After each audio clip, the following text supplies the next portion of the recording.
tout de suite après, le récit change, le temps de récit change. Le verset auparavant, Dieu s'adressa à Zacharie pour lui annoncer la bonne nouvelle. Le verset qui vient tout de suite après, le Seigneur s'adresse à Yahya, à Jean le Baptiste maintenant, pour lui commander, pour l'ordonner. Pour l'ordonner.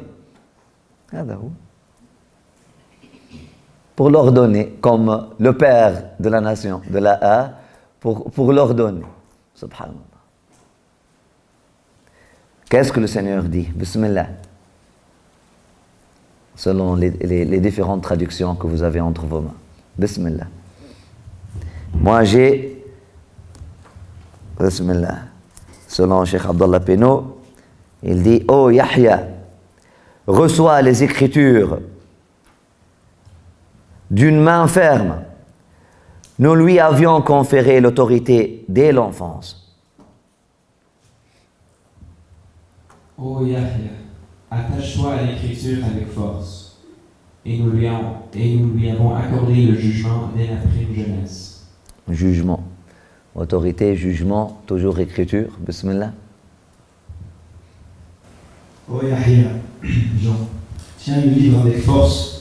Nous lui avons donné la sagesse alors qu'il n'était qu'un petit enfant, et la tendresse et la pureté. Livre sagesse, oui. Ô Jean, applique-toi à l'étude du livre avec ferveur, et lui donnant dès son enfance la sagesse.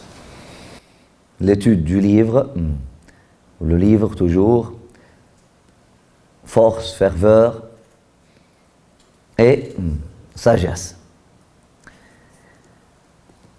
Bien sûr, bien entendu, cette compréhension-là est valide. Si on comprend Al-Kitab comme livre ou comme écriture, ceci n'est pas le sens littéral, bien que la majorité des linguistes en pense.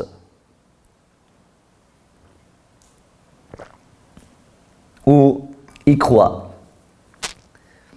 Kataba n'est pas littéralement, à l'origine, ne veut pas dire écrire.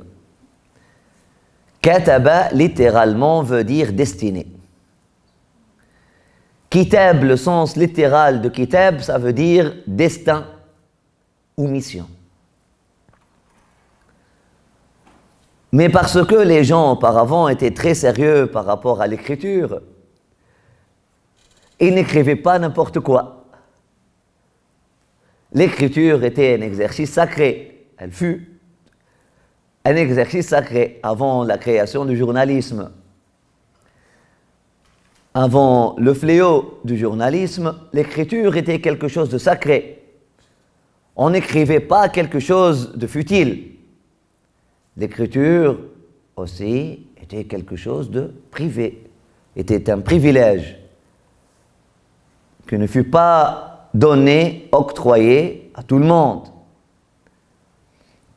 Le privilège d'écrire et même de lire l'écriture sainte était donné seulement à des personnes qui fussent entraînées avant ça à pouvoir vraiment respecter et traiter cette écriture sainte avec sacralité et sainteté. C'était ça la philosophie. C'était pas pour marginaliser ou dominer, etc. Il ne faut pas y penser toujours de cette façon-là. Il ne faut jamais penser de cette façon-là, cette façon de complot et tout. Non. À l'origine, l'intention était bonne, de garder l'écriture sainte. L'intention était bonne, de garder l'écriture un privilège juste pour les scribes, dans toutes les religions avant. Même à l'époque de Moïse, etc., nous avons la peinture du scribe assis. Le scribe, écrire, qu'est-ce que tu écris? Tu écris un ordre. Tu écris un ordre pour donner à quelqu'un quelque chose qui va lui faire riche après avoir été pauvre. Tu écris un décret royal. Ça va transformer un pauvre en riche. Ça peut aussi être un ordre de capitation. C'est la vie de quelqu'un. Ça peut être l'ordre de nommer quelqu'un comme ministre. C'est sacré, c'est très important. L'écriture était quelque chose de très important. C'est pour ça qu'ils ont...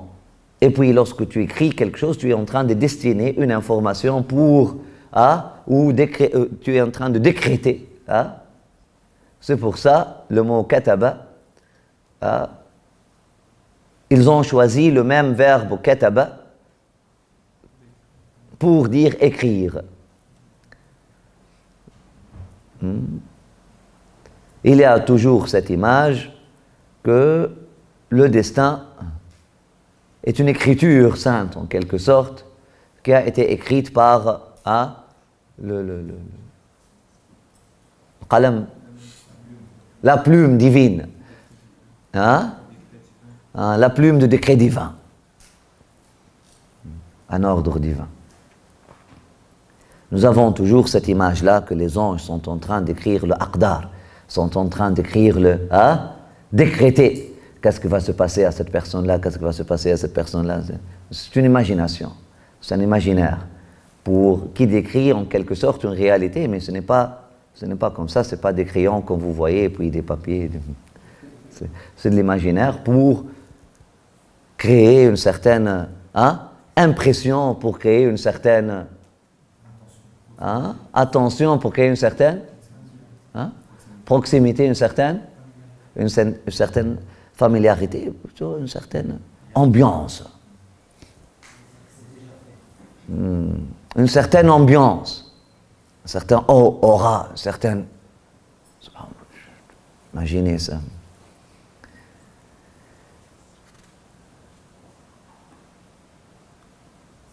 Mais on va prendre le sens qui nous a été donné en premier ici. Ô gens, reçois... la traduction elle est plus raffinée, répète, c'est dit. Ô gens, applique-toi à l'étude du livre avec ferveur. Applique-toi à l'étude du livre avec ferveur.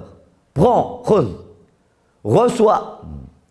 Ô gens, reçois, prends, applique-toi à l'étude du livre saint, des Écritures saintes, avec ferveur, avec force. Pourquoi nous avons besoin de la force pour étudier les Écritures saintes? C'est un combat. Nous avons besoin de la force dans la nature. Pourquoi faire? Pour commencer un mouvement ou pour arrêter un autre. Pour arrêter un mouvement, ils ont un train qui vient. Vous voulez l'arrêter. Il ne suffit pas qu'il se vide de l'essence ou du gaz. Ça va rester toujours, il y aura un élan qui va le pousser. Surtout s'il n'y a pas un frottement. On parle des rails, du chemin de fer, le frottement est très faible. La résistance du terrain est très faible. Donc il faut appliquer une force. Effectivement, dans les anciens chemins de fer, il y a des forces. Tu trouves qu'il y a des autres que les freins, il y a des forces, vraiment littéralement des forces, et de appliquer des forces comme ça afin que les trains s'arrêtent. Pour arrêter un mouvement, déjà commencer, il faut une... Et pour commencer un mouvement, il faut une impulsion, une force. Et l'écriture sainte, elle est à propos de quoi? L'ordre divin. ou bien pour commencer un mouvement, ou bien pour arrêter un autre. Ça se résume fi amrin wa nahi. Ma ataakum ar-rasulu fakhudhuhu wa ma nahakum anhu fantahu. Qu'est-ce que le messager vous ordonne ou vous donne à faire? Faites-le. Et qu'est-ce que le messager vous prohibe de faire? Cessez-vous donc de l'approcher. Évitez-le. Bien entendu, vous avez besoin de force dans les deux cas. Vous avez besoin de la force de ce qu'on appelle motivation pour commencer un mouvement béni, pour commencer une action bénie. Vous avez besoin de la force de motivation, vous avez besoin de dafa'. Vous avez besoin de la force d'inspiration, vous avez besoin de la force d'une énergie collective, vous avez besoin de la force du groupe, vous avez besoin de la force d'une prêche ou un prêche. D'un prêche ou une. Vous n'êtes pas d'accord?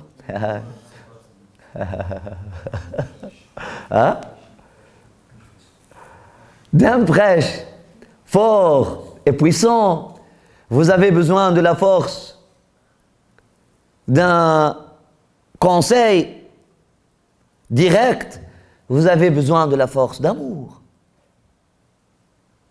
Vous avez besoin de la force d'attachement. Vous avez besoin de la force de l'impatience. Vous avez besoin de la force. Vous ne pouvez pas commencer un mouvement, ne serait-ce que pour sortir de votre maison, venir à la retraite. Vous avez besoin de la force. Vous avez besoin d'une certaine impulsion, une force intérieure, une force. Vous avez besoin de vous attacher à l'ordre divin avec force, sinon vous allez l'échapper, ça va glisser d'entre vos mains. Vous avez besoin de tenir ce cadeau divin avec force, sinon ça va glisser, ça va tomber.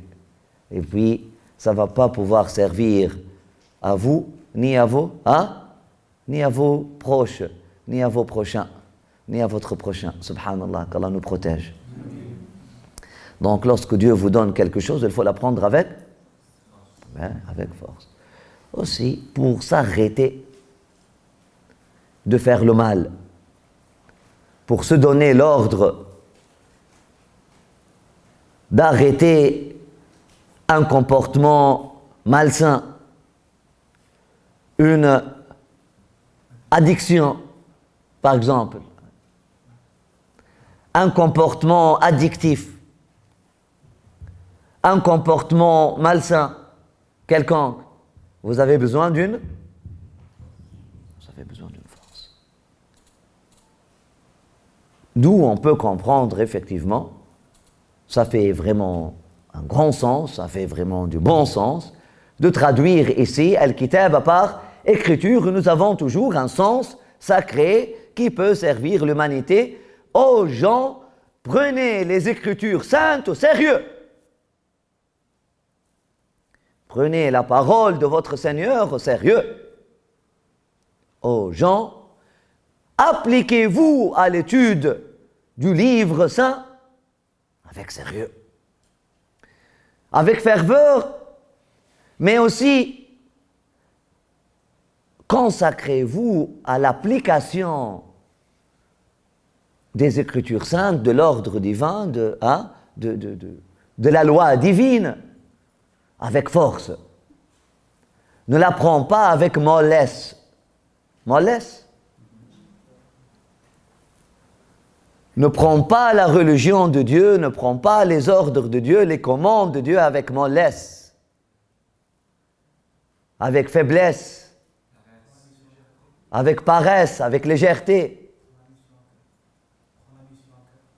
ما زلنا في les Écritures saintes. Maintenant, avec le premier choix, on prend qu'est-ce qui nous a été servi en premier, on voit la valeur dedans, on ne fait pas comme ça tout de suite, j'ai quelque chose de meilleur, On cherche à bénéficier de qu'est-ce qui nous a été servi. Après ça, Rabbuk Karim. Ouais, après ça, votre Seigneur est généreux, il peut faire jaillir d'autres sources et d'autres ressources. Maintenant, nous sommes avec la traduction. Ce n'est pas pour rien, j'ai 4 livres devant moi, 4 traducteurs. Les 4 ont opté pour traduire kitab par livre ou écriture sainte. Khalas. Il y a du bien dans leur choix, Inch'Allah. On va essayer de bénéficier de leur choix. Qu'est-ce qui serait bien qu'est-ce qu'on peut comprendre de écriture sainte et force? Par rapport à force, par rapport à quoi? Par rapport à toi-même. Donc même si vous voulez traduire kitab par écriture sainte, hein, mais la force elle est par rapport à toi. Khudh al-kitaba biquwwa. C'est pas O'mur bil-kitab biquwwa.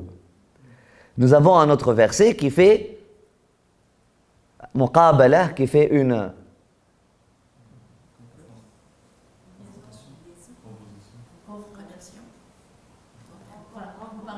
une comparaison, un parallèle, une différence, une distinction, une discrimination entre khudh wa amur. En arabe, on dit khudh, c'est-à-dire prends, c'est-à-dire reçois, mais c'est un terme légal aussi. C'est un terme légal, c'est un terme juridique. Lorsqu'on dit khudh, c'est-à-dire la loi par rapport à toi.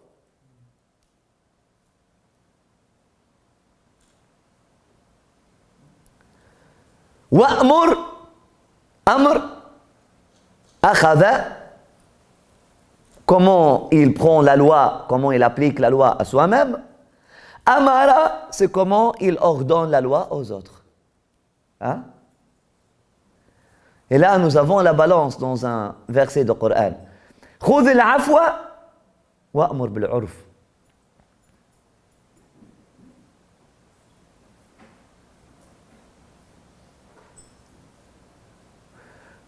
وأمر قومك يأخذوا بأحسنها. لكن أنت خذ الكتاب بقوة وأمر قومك يأخذوا بأحسنها وهكذا. En ce qui te concerne, prends les choses au sérieux, ton taklif لا تكلف إلا نفسك وحرض المؤمنين. Toujours la même logique. En ce qui te concerne, sois fort, et sois rigoureux, et sois exigeant, et aie un niveau d'attente élevé. Mais en ce qui concerne les autres, sois plutôt tolérant, sois plutôt indulgent, sois plutôt patient, sois plutôt compréhensif, sois plutôt bienveillant, accommodant. Bil-'urf. Regarde leur contexte. Regarde qu'est-ce qu'ils comprennent déjà, qu'est-ce qu'ils connaissent déjà. N'exige pas qu'est-ce que toi tu peux faire. Ordonne-leur le bien qu'ils peuvent faire. Commence avec eux alors.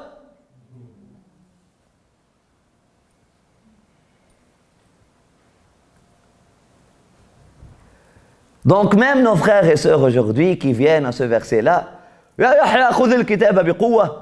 ne faut pas prendre la parole du Seigneur avec faiblesse. Pas pour couper les têtes des autres. En ce qui vous concerne, si vous voulez couper vos têtes à vous, bismillah, ça va nous libérer, ça va purifier la terre.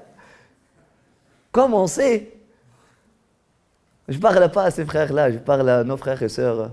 Peut-être vous n'osez même pas les appeler frères et sœurs. Moi, je parle de nos frères et sœurs à l'État islamique, ces gens-là, qui appliquent ce verset-là ils disent, ce sont nos frères et sœurs en humanité, ils restent toujours des frères et sœurs malgré nous, malgré eux, oui, on ne peut rien faire. Et puis, en humanité, nous sommes tous des frères et sœurs.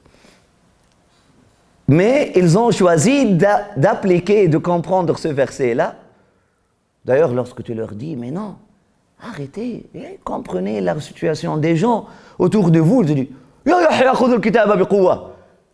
D'ailleurs, c'était la première khutbah d'Al-Baghdadi. Il a dit, oh gens, prenez le livre d'Allah avec force. Et qu'est-ce que cela veut dire? Allah, allez mettre des bombes dans les maisons de tous ceux qui n'appliquent pas le livre d'Allah. Hein? Allez jeter de l'eau acide sur les visages de toutes celles qui ne portent pas le voile sur leur visage. Parce que selon vous, elles n'appliquent pas le livre d'Allah. Hein? Allez brûler les cheveux de toutes celles qui ne couvrent pas leur chevelure. Parce que selon vous, elles n'appliquent pas le livre d'Allah.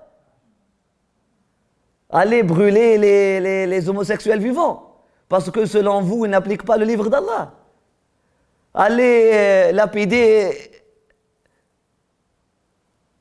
toutes les filles qui sortent avec des garçons, parce que selon vous, ils n'appliquent pas le livre d'Allah. C'est ça? Qu'est-ce que voudrait dire?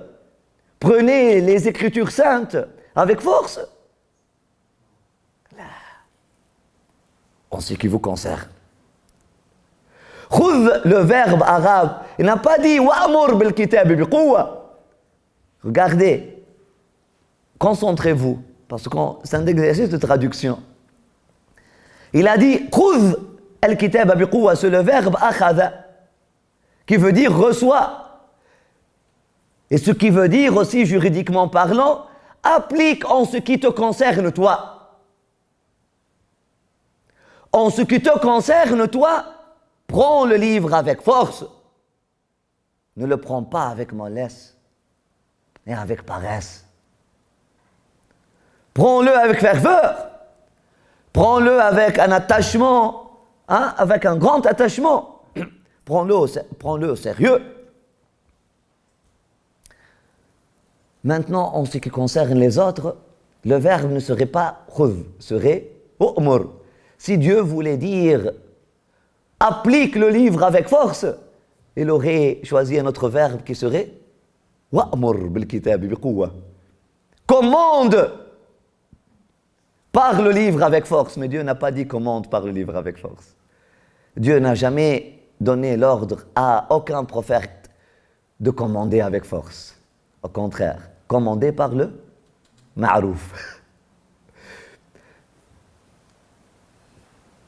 Recevez avec force, appliquez en ce qui vous concerne avec force, avec un niveau plus élevé de rigueur, d'exigence, d'attente, etc., etc., des attentes plus élevées et tout.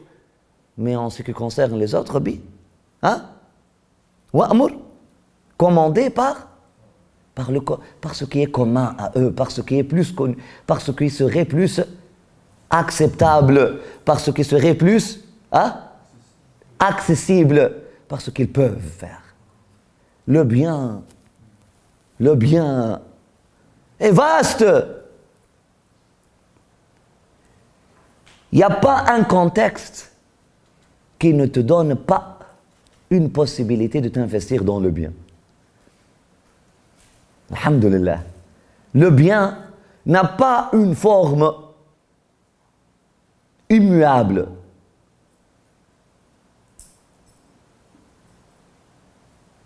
Pour quelqu'un qui boit 10 bières par jour,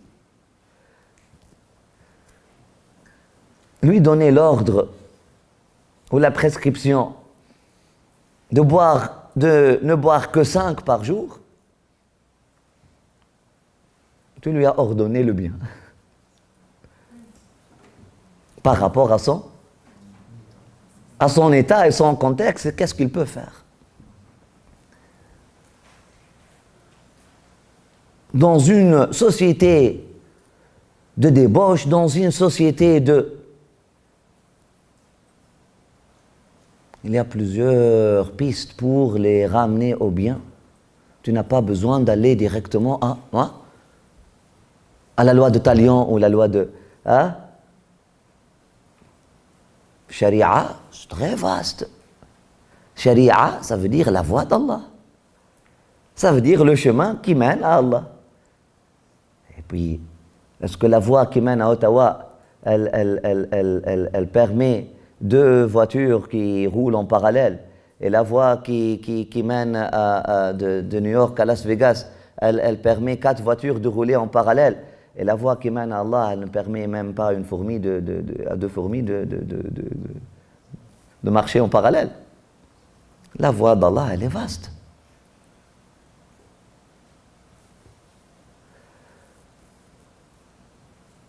La voie d'Allah, elle est vaste.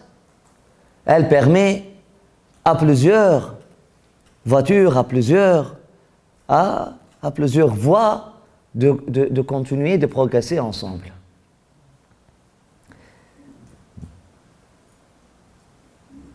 Donc, si on veut commander le bien, il faut le faire par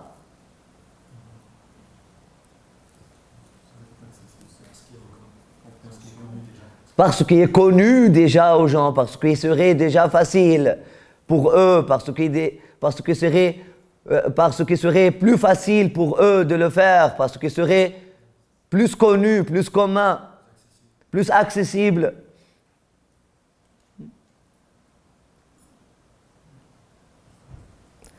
Mais en ce qui te concerne, toi, Yahya, prends les Écritures avec force, parce qu'on t'a renforcé, on t'a donné cette force. Allah, Allah, Allah, ya Maulana. Allah, Allah, Rabbi Karim. Jod alayna. Quand mes yeux ouvriront aux gens bénis intimes, fidèles de la cité de Dieu. Allah. Quand entendrai-je enfin l'appel de mon bien-aimé être chanté dans vos lieux. Allah, Allah, Allah, Allah, ya Maulana. Allah, Allah, Rabbi Rahim, tub